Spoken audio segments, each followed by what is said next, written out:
रियासती वजीर के.टी. रामाराव ने हफ्ते को कामारेड्डी हल्के में इंतखाबी मुहिम का आगाज किया, जहां से चीफ मिनिस्टर चंद्रशेखर राव इस बार गजवेल के अलावा इंतखाब लड़ेंगे।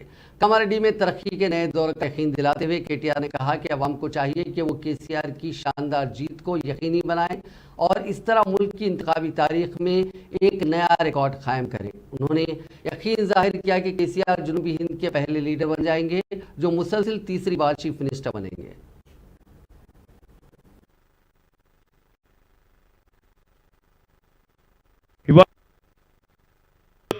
ఆనాడేమో ఓటుకు నోటు, ఈ రోజేమో సీటుకో రేటు. ఇవాళ మీరు చూస్తున్నారు కాంగ్రెస్ పార్టీలో ఆల్రెడీ లొల్లి చాలా అయింది.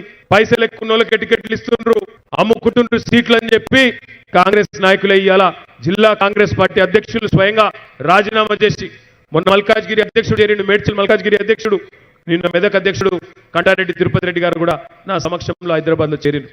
ఇవాళ రేవంత్ రెడ్డి అడలేరు, ఆయనను రేట్ ఎంత రెడ్డి అంటున్నారు. రేట్ ఎంత, ఏం రేటు మాట్లాడుతున్నావు అంటున్నారు రేవంత్ రెడ్డిని.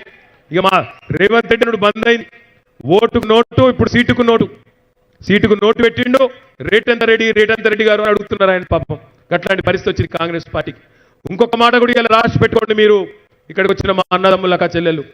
ఈ రేవంత్ రెడ్డి గారు గెలిచిన 10-12 మంది ఎమ్మెల్యేలను తీసుకొని ఎలక్షన్ అయిపోయాక తెల్లారో మర్నాడో బీజేపీలకు జంప్ కాకపోతే మీరు నన్ను పట్టుకోండి.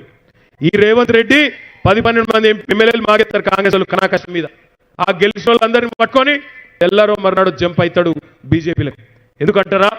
ఎందుకంటే ఈ రేవంత్ రెడ్డి ఒరిజినల్ గా కాంగ్రెస్ మనిషి కాదు, ఒరిజినల్ గా ఆర్ఎస్ఎస్ మనిషి, 100% భక్తు ఆర్ఎస్ఎస్ మనిషి. ఆయన మొదటి నుంచి కార్వాన్ లో 1999లోనే కిషన్ రెడ్డి పోటీ చేస్తే ఆయనకి ఎలక్షన్ ఏజెంట్ గా, కార్యకర్తగా, ఆర్ఎస్ఎస్ ప్రచారకగా పనిచేసిన వాడు రేవంత్ రెడ్డి.